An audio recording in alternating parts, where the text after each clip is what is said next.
Hello students, today we are going to continue our chapter number 12 of science, and that is friction, and this is video number 2 which is the last video of this chapter. So before moving to our new topic, we should have some quick review about the previous video. In previous video we studied about the friction कि हमने friction के बारे में पढ़ा. friction जिसे हम घर्षण कहते हैं, जब कोई ऑब्जेक्ट दूसरे ऑब्जेक्ट के ऊपर मूव करता है तो दोनों ही ऑब्जेक्ट जो हैं एक दूसरे के विपरीत बल लगाते हैं, फोर्स लगाते हैं, और इस फोर्स को ही हम फ्रिक्शन कहते हैं.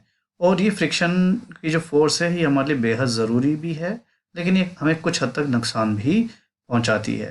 फिर उसके बाद हमने जो सेकंड टॉपिक पढ़ा वो था फैक्टर्स अफेक्टिंग फ्रिक्शन, यानी कि फ्रिक्शन को प्रभावित करने वाली जो फैक्टर्स थे उनके बारे में हमने पढ़ा. फ्रिक्शन इज़ एन एविल, कि फ्रिक्शन क्या होता है कि शैतान होता है, यानी हमको नुकसान पहुंचाने वाला एक फिजिकल क्वांटिटी है. और फिर हमने ये भी पढ़ा कि फ्रिक्शन नेसेसरी इविल है, यानी कि हालांकि हमें नुकसान पहुंचाता है लेकिन ये ज़रूरी है, इसके बिना भी काम नहीं चल सकता है. तो देखिएगा, इन सब चीज़ों की डिटेल के लिए आपको मेरा पिछला वीडियो देखना पड़ेगा. तो प्लीज़ मेरे पिछले वीडियो में जाएं, देखें, और अगर वीडियो पसंद आए तो उसको लाइक करें और साथ के साथ मेरे चैनल को सब्सक्राइब करें प्लीज़. तो देखिएगा, आज हम पढ़ने जा रहे हैं इंक्रीजिंग एंड रिड्यूसिंग फ्रिक्शन, कि हम किस तरीके से फ्रिक्शन को हमारी ज़रूरत के हिसाब से बढ़ा सकते हैं या घटा सकते हैं. तो देखिएगा, हमने पिछले वीडियो में पढ़ा था कि फ्रिक्शन से नुकसान होते हैं, जैसे हमारे टायर होते हैं, वो काफ़ी दूरी चलने के बाद 10,000, 20,000, 30,000 किलोमीटर चलने के बाद वो घिस जाते हैं, ख़त्म हो जाते हैं फ्रिक्शन की वजह से. ऐसे ही हमने ये भी पढ़ा कि जो इंजन है वो पूरी तरीके से 100% पोटेंशियल के साथ काम नहीं कर पाता फ्रिक्शन की वजह से. ठीक, साथ के साथ जो हमारी मशीनरी के पुर्जे होते हैं, पुर्जे जो आपस में घिस घिस करके ख़त्म हो जाते हैं, उनकी लाइफ ख़त्म हो जाती है. तो ये सब चीज़ें हमने पढ़ी थी फ्रिक्शन के केस में, जब वो एज ए इविल एक्ट कर रहा था. ठीक, यानी कि हमारे को नुकसान पहुंचाता है. तो हम कोशिश करते हैं कि इस तरह के जो इक्विपमेंट्स हैं या चीज़ें हैं उनमें फ्रिक्शन कम से कम हो. वहीं पे हमें ये भी पता है कि हालांकि हमें नुकसान पहुंचाता है, लेकिन अगर कोई आदमी चल रहा है तो उसको रुकने के लिए फ्रिक्शन चाहिए, कोई गाड़ी चल रही है तो उसको रुकने के लिए फ्रिक्शन चाहिए. यानी कि बिना फ्रिक्शन के तो ये काम हो ही नहीं सकता. यहाँ तक कि जो माचिस की तिल्ली हम जलाते हैं तो उसके लिए भी उसे घर्षण की ज़रूरत होती है, नहीं फ्रिक्शन की ज़रूरत होती है. तो बिना फ्रिक्शन के भी जो है हमें दिक्कत हो जाएगी. यानी इवन हम गाड़ी मोड़ना चाहें तो गाड़ी नहीं मुड़ेगी अगर फ्रिक्शन नहीं होगा तो देखिएगा, कुछ उपाय हैं जिनकी मदद से हम फ्रिक्शन को घटा या बढ़ा सकते हैं. तो उसके बारे में हम थोड़ा सा डिटेल में देखते हैं. As we know, friction is not only an evil but also a necessary evil. That means sometimes for a particular activity we require friction, while on the other side sometimes we don't require friction. तो देखिएगा, जैसा कि हम जानते हैं friction हमारे लिए नुकसानदायक होता है, तो एक शैतान है. ठीक, लेकिन ये एक नेसेसरी शैतान है. दैट मीन्स ये ज़रूरी है हमारे लिए, यानी कि नुकसान पहुंचाता है लेकिन फिर भी हमें वो नुकसान करने वाला चाहिए. यानी कि कहने की बात यह है कि कुछ एक्टिविटीज़ ऐसी हैं जिसके लिए हमें फ्रिक्शन की ज़रूरत होती है, यानी कि घर्षण की ज़रूरत होती है. जैसे कि गाड़ी का ब्रेक लगना. ठीक, तो अगर फ्रिक्शन नहीं होगा तो गाड़ी की ब्रेक नहीं लगेगी. तो हम चाहेंगे कि गाड़ी में फ्रिक्शन अच्छे से लगे, लेकिन वहीं पे हम ये भी चाहते हैं कि कुछ जगहों पे फ्रिक्शन ना हो. तो गाड़ी की ही बात करें तो जो गाड़ी का अंदर जो इंजन में तेल जलता है उससे उसे काफ़ी पावर मिलती है, लेकिन वो पूरी जो पावर है उसको यूज़ करके गाड़ी चल नहीं पाती है फ्रिक्शन की वजह से. यानी कि हमारे ईंधन का नुकसान होता है, हमारे फ्यूल का नुकसान होता है, कि फुल पोटेंशियल से गाड़ी नहीं दौड़ पा रही है. तो देखिएगा, दोनों ही केसेस हैं. यानी कई जगहों पे हमें फ्रिक्शन की रिक्वायरमेंट होती है, कहीं पे फ्रिक्शन की रिक्वायरमेंट नहीं होती है. To fulfil this we make some changes on the either of the surfaces. तो हम इस तरह की हमारी जो ज़रूरतें हैं उसके हिसाब से जो सरफेस होता है उसके डिज़ाइन में, उसकी चीज़ों में परिवर्तन कर करके हम क्या कर सकते हैं, अपनी ज़रूरत को पूरा कर सकते हैं. तो देखते हैं कैसे करते हैं. लेट्स अंडरस्टैंड दोज एक्टिविटीज, और उन एक्टिविटीज़ को हम ज़रा देखते हैं कि कैसे क्या होता है. तो पहले हम देखते हैं किस तरीके से फ्रिक्शन को इंक्रीज़ किया जा सकता है, यानी बढ़ाया जा सकता है. तो देखिएगा, for better grip on ground और सोल ऑफ शू और ग्रू, कि हमारे जो जूते होते हैं उनको बेहतर ग्रिप मिल सके, तो उसके लिए जो हमारे जूते होते हैं उनमें इस तरह से कटाव से होते हैं जिन्हें हम ग्रूव्स बोलते हैं. तो ये जो ग्रूव्स होते हैं ये हमें चिकनी से चिकनी सतह पर भी आसानी से चलने में मदद करती है. तो आपने अक्सर देखा होगा जब हमारे जूते घिस जाते हैं या जो चप्पल हैं वो घिस जाते हैं तो वो फिसलते हैं और हम धड़ाम से नीचे गिर जाते हैं। तो ये जो ग्रूव्स होते हैं शूज़ के या चप्पलों के, वो हमें ग्रिप प्रदान करते हैं ग्राउंड पे, ताकि हम फिसले नहीं। Similarly tyres of vehicles are treaded to increase friction and grip so that we can apply brakes easily and turn our vehicle timely। तो देखिएगा ऐसे ही जो हमारे टायर्स होते हैं, तो टायर्स में भी आप देखेंगे ये जो ग्रिप से बना हुआ है, इसको हम ट्रेड बोलते हैं। तो ये जो ट्रेडर होते हैं ये फ्रिक्शन को बढ़ाने का काम करते हैं, जिससे कि जो गाड़ी है उसमें आसानी से ब्रेक लगाया जा सके, गाड़ी को समय रहते रोका जा सके, या फिर उसे समय के साथ मोड़ा जा सके। तीसरी बात करें, brake pads in brake system of automobiles help to stop the vehicle when lever of brake is pressed. Brake pads arrest the motion of rim due to friction and wheel stops। तो देखिएगा जो हमारी गाड़ियों के अंदर brake pads होते हैं, जो ब्रेक सिस्टम के अंदर होता है, नहीं ऑटोमोबाइल्स आपकी गाड़ियां होती हैं, चाहे बसेस हों, कार हों, ट्रक हों, इन सब में ब्रेक पैड्स होते हैं, ठीक है, पहिए के पास। तो जब हम ब्रेक का लीवर दबाते हैं तो जो ब्रेक पैड्स हैं वो जो गाड़ी है, गाड़ी के टायर के जो रिम होता है, जो लोहे का बना हुआ जो रिम होता है, टायर के अंदर जो हिस्सा होता है जो गोल गोल, जिसे हम रिम कहते हैं, उसके साथ चिपक जाता है और फ्रिक्शन पैदा करता है, जिसकी वजह से जो पहिया है वो अच्छे से घूम नहीं पाता और धीरे धीरे रुक जाता है। तो जो हमारा ब्रेकिंग सिस्टम होता है वो फ्रिक्शन के ऊपर बेस्ड है, यानी कि बिना फ्रिक्शन के गाड़ियाँ रुक नहीं सकती हैं। ऐसे कह रहा है, gymnast apply some coarse powder on their hands to increase friction of their hand. तो जैसे जो जिम्नास्ट होते हैं वो क्या करते हैं, अपने हाथ पे खास तरह का एक पाउडर लगाते हैं, जिसकी वजह से उनके हाथों को अच्छी ग्रिप मिलती है और जिसकी मदद से वो आसानी से अपना जो जिम्नाजियम का काम है वो कर सकते हैं, यानी कि चीज़ों को उठा सकते हैं, ग्रिप अच्छा सा बना सकते हैं। ऐसे ही रेसलर्स और कबड्डी प्लेयर्स रब their hands with soil for better grip. ऐसे जो कुश्ती लड़ने वाले जो लोग होते हैं या फिर जो कबड्डी खेलने वाले जो लोग होते हैं, वो भी अपने हाथ को मिट्टी से या पाउडर से क्या करते हैं, कवर करते हैं, ताकि वो अपने ओपोनेंट खिलाड़ी के ऊपर ग्रिप अच्छे से बना सके, उनको अच्छे से पकड़ सके और उल्टा सीधा जैसे भी पटकना चाह सकते हैं पटक सके। Now reducing friction. तो देखिएगा फ्रिक्शन को वहीं पे रिड्यूस करने के लिए क्या किया जा सकता है।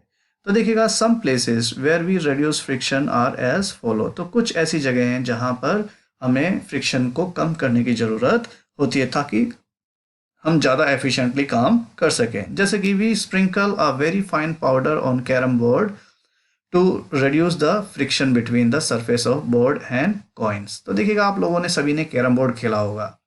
तो कैरम बोर्ड आप देखें खेलते हैं और हम यानी थोड़ा सा बोर्ड पुराना हो जाता है और जब हम स्ट्राइकर से मारते हैं तो ज़्यादा अच्छे ढंग से जो कॉइन्स है मूव नहीं कर पाते। तो उसके लिए एक पिंक कलर का पाउडर सा आता है या वाइट कलर का बिल्कुल फाइन पाउडर आता है, उसको हम छिड़कते हैं बोर्ड के ऊपर।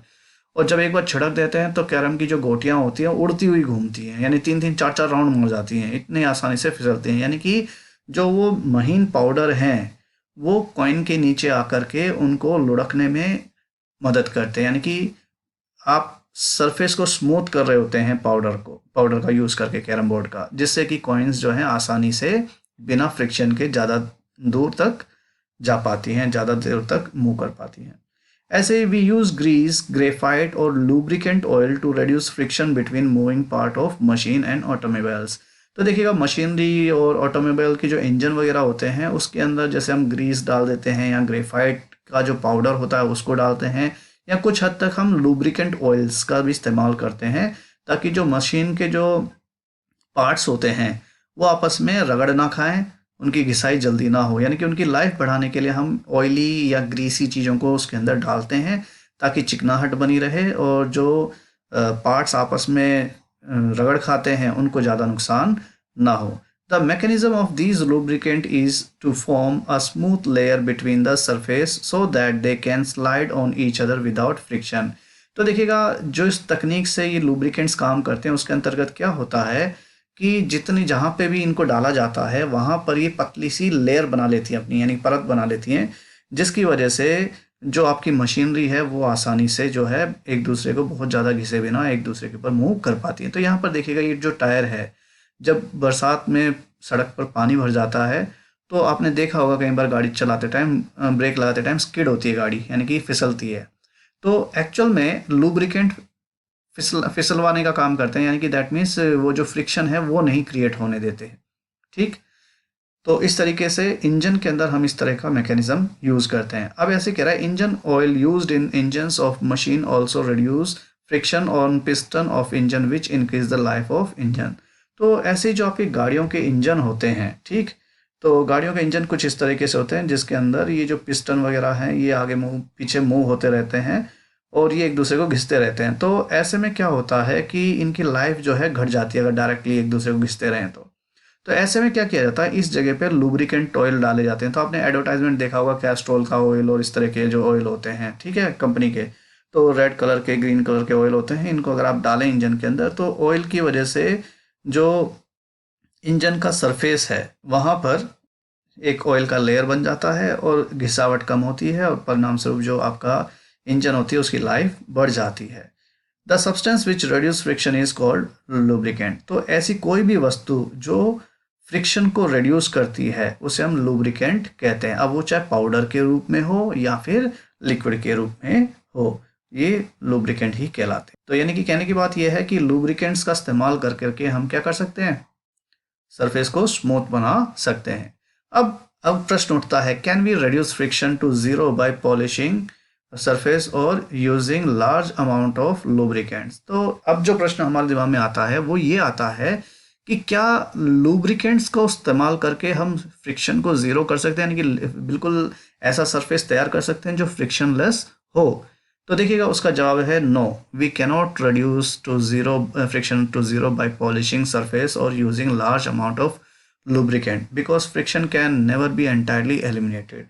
तो देखिएगा हम किसी भी फ्रिक्शन को, यानी कि किसी भी सरफेस पे फ्रिक्शन को पूरी तरीके से ज़ीरो नहीं कर सकते, यानी कि कुछ हद तक हम फ्रिक्शन को हटा सकते हैं या काफ़ी हद तक हटा सकते हैं, लेकिन पूरा ज़ीरो नहीं कर सकते क्योंकि ऐसा पॉसिबल ही नहीं है।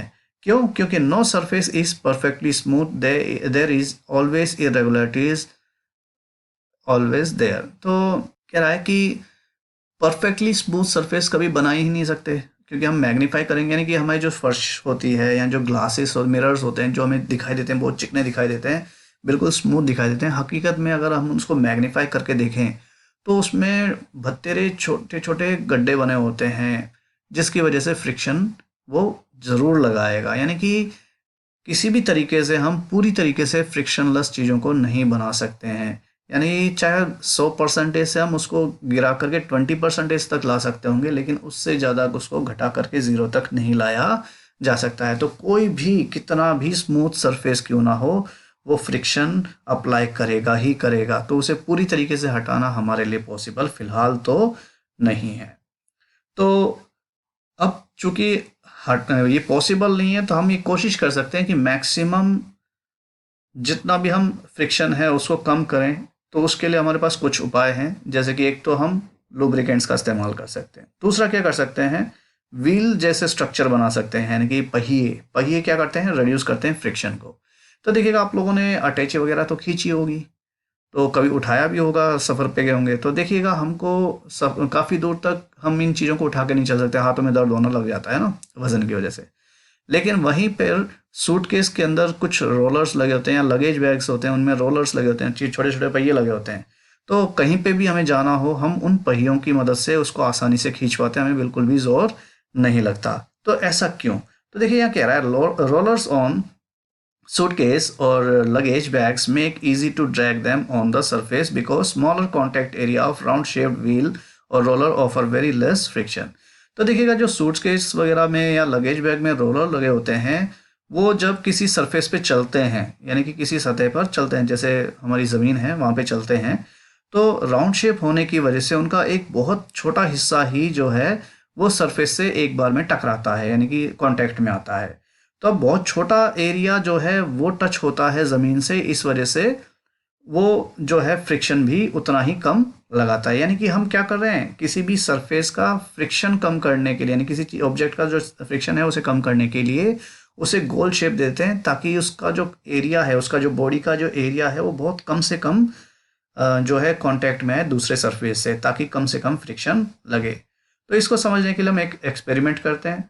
तो देखिएगा यहाँ पे कुछ बुक्स हैं अब हम अगर इन बुक्स को इस टेबल के ऊपर सरकाएं तो हम देखेंगे कि हमको ताकत लगानी पड़ रही है। तो देखिए, एक बुक को तो हम आसानी से सरका देंगे, लेकिन 4-5 बुक हों वो भी भारी भारी, तो उनको सरकाने में हमें बड़ा जोर लगाना पड़ेगा, यानी ताकत लगानी पड़ेगी। तो इस तरह का जो फ्रिक्शन है, तो इसमें अगर आप देखें तो ये जो आपकी बुक है उसका बुक का पूरा सरफेस जो है टेबल की सरफेस से पूरी तरीके से कांटेक्ट में है, तो फ्रिक्शन ज़्यादा, यानी कि पूरे एरिया में फ्रिक्शन होगा।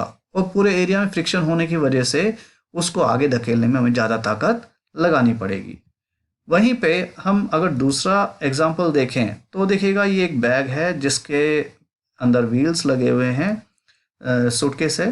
तो जैसे ही हम इसको पुश करते हैं तो व्हील्स होने की वजह से बहुत आसानी से, अब चाहे इसके अंदर 15-20 किलो वजन ही क्यों ना हो, हम आसानी से इसको स्लाइड कर पाते हैं। तो देखिएगा, ये जो फ्रिक्शन है जिसमें जो सरफेस टू सरफेस पूरे कांटेक्ट में आती हैं, चीज़ों को स्लाइड करते हैं, तो इस तरह की जो स्लाइडिंग होती है उसके अंदर स्लाइड फ्रिक्शन कहलाता है ये।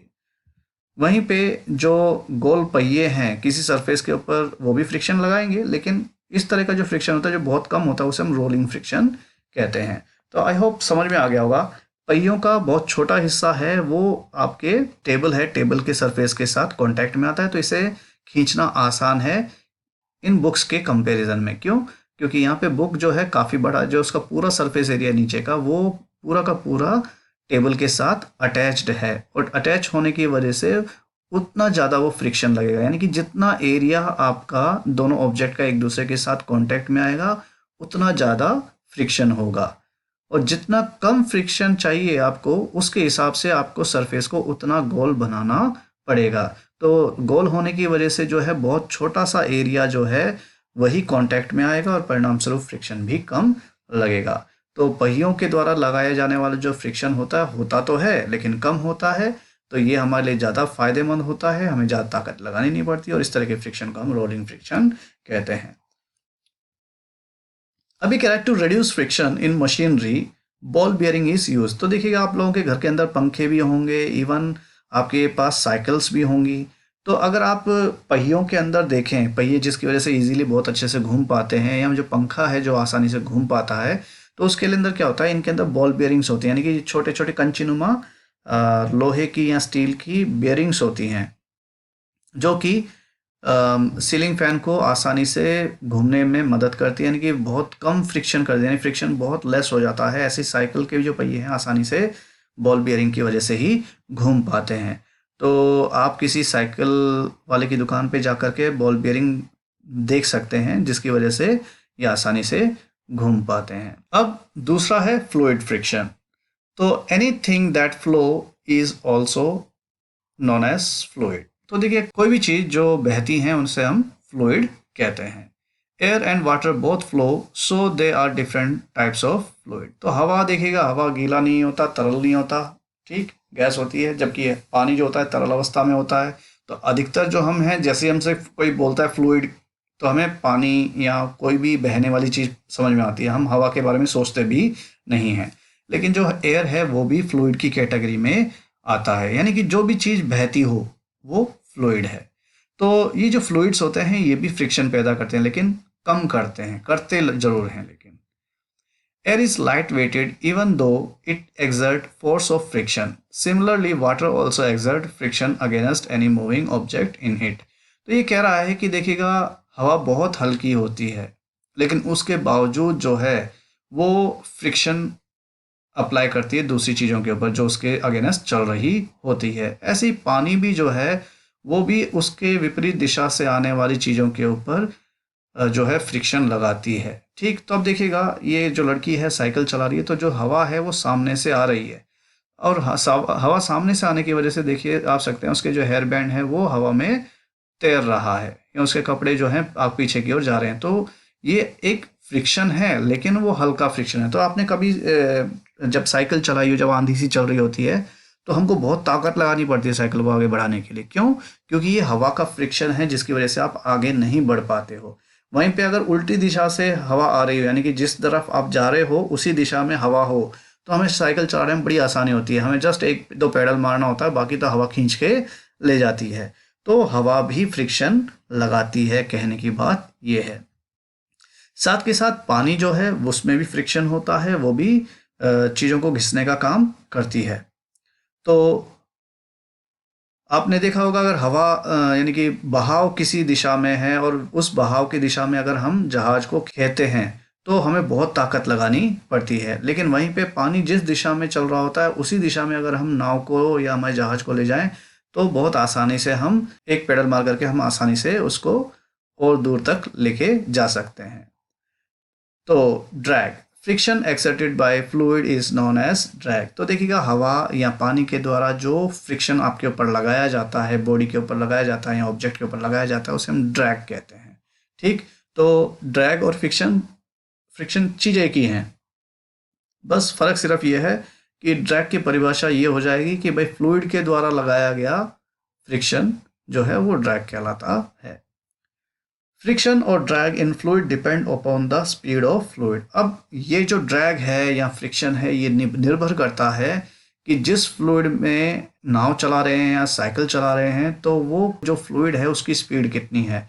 यानी स्वाभाविक सी बात है, अगर हवा का जो बहाव है वो बहुत तेज है या पानी का बहाव बहुत तेज है और आप हवा की विपरीत दिशा में साइकिल चला रहे हैं, गाड़ी चला रहे हैं या फिर नाव चला रहे हैं, तो ऐसे में आपको बहुत ज़्यादा ताकत लगानी पड़ेगी उस बहाव के ऑपोजिट इन चीज़ों को चलाने में। दूसरी चीज़, the shape of object also determines the amount of friction. इसके अलावा जो चीज़ हम हवा में चला रहे हैं या फिर पानी में चला रहे हैं उसका शेप कैसा है ये भी मायने रखता है। तो देखिएगा जिसका शार्प एरोडायनेमिक शेप होगा वो आसानी से हवा को चीरता हुआ या पानी को चीरता हुआ आगे बढ़ जाएगा, लेकिन जिसका सरफेस एरिया बहुत ज़्यादा होगा, यानी कि जितना हवा जितने बड़े एरिया पे लगेगी किसी भी ऑब्जेक्ट के वो उतना ज़्यादा फ्रिक्शन पैदा करेगा।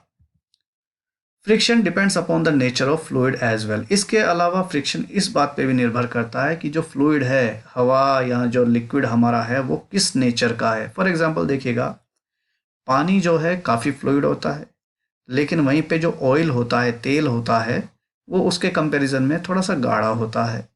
ठीक, और ग्लिसरीन की बात की जाए तो वो भी एक तरह का फ्लूइड ही है, लिक्विड है, लेकिन वो बहुत गाढ़ा होता है, चिपचिपा होता है, जैसे शहद होता है। ठीक, तो पानी में चलना आपके ग्लिसरीन में चलने के मुकाबले आसान होगा क्योंकि वो पतला होता है ग्लिसरीन के मुकाबले। तो ग्लिसरीन बहुत गाढ़ा होगा, चिपचिपा होगा, तो वो आपको ज़्यादा तेज़ी से आगे बढ़ने नहीं देगा, लेकिन वहीं पे पानी जो है वो आपको आसानी से बढ़ने देगा उसके कंपैरिजन में। हालांकि ड्रैग तो वो भी पैदा करेगा लेकिन कम पैदा करेगा।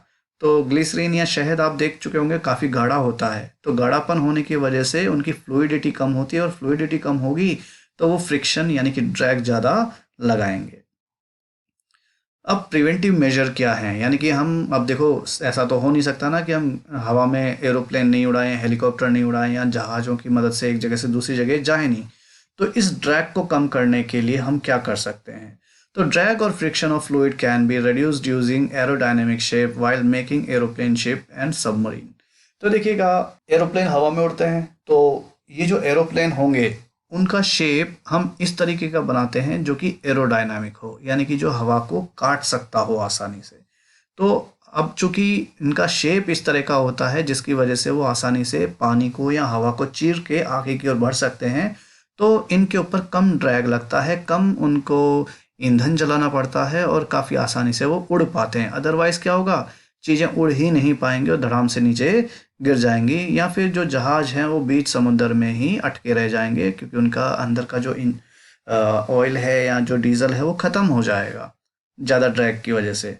तो ड्रैग कम किया जा सके, चीज़ों को बेहतर ढंग से समुद्र में, नदियों में या फिर हवा में उड़ाया या तैराया जा सके, उसके लिए हम उनके शेप में बदलाव करते हैं और वो जो शेप होता है वो एरोडायनेमिक शेप होता है। आई होप आपको इतनी बातें समझ में आ गई होंगी and it was all about this chapter. तो अगर आपको मेरी बातें समझ में आई हैं, मेरे द्वारा पढ़ाई गई चीज़ें समझ में आती हैं, तो प्लीज़ लाइक करें मेरे चैनल को और सब्सक्राइब करें। और यदि आपको किसी तरह की क्वेश्चन मुझसे पूछना है तो प्लीज़ कमेंट सेक्शन में कमेंट करें, I will definitely reply you. And till next video, bye.